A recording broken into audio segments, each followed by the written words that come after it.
In fact, one of my favorite things to do to sort of escape and have a healthy escape from it was I would just go out to karaoke night and I would just sing. And I wasn't the best singer, but what I did was I recorded myself singing and then I'd go home and watch it, sort of critique myself, say, okay, then practice it. Okay, next time I'm gonna sing it like this. Then I'd go back, sing the same song, record it again, and see my improvement. And then go, okay, now all I need to do is improve this little section, okay, and improve it. And before you know it, I had a really great song that I was really comfortable with from beginning to end, but I wouldn't have gotten there if I didn't put myself in an uncomfortable position. You kind of have to like learn to be like comfortable with being uncomfortable sometimes, you know?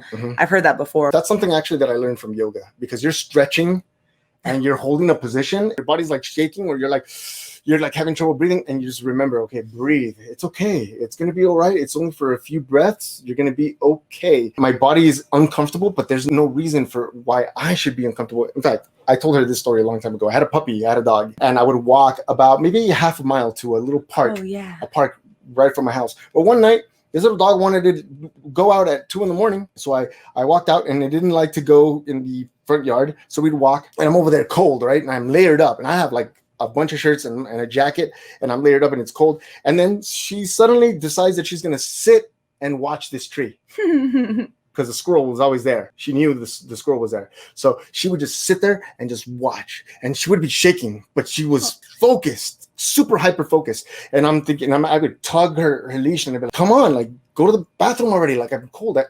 I wanted comfort. I wanted to go back to my warm house and just relax, you know, and go to sleep.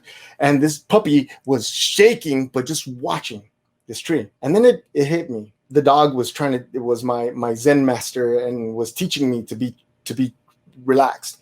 I look at the dog and I'm like, well, she's cold, obviously, because she's shaking, but she's focused. She's not complaining about it. I am.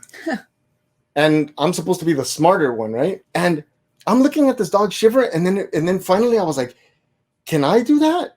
Can I be okay, even though I'm suffering physically, I'm cold, but can I be okay in here? Can I be all right in here? Can I just go with it? Can I go with the flow? Is that possible? And then I did it. I was like, okay, yes, it's cold. I accepted. I surrendered to what was. I surrendered to the situation. And I was like, okay, I'm cool. I'm cold, yes, but we're here on business. And if that dog can be patient, so can I. Yeah. I waited. She went, did her business. We went back to comfort.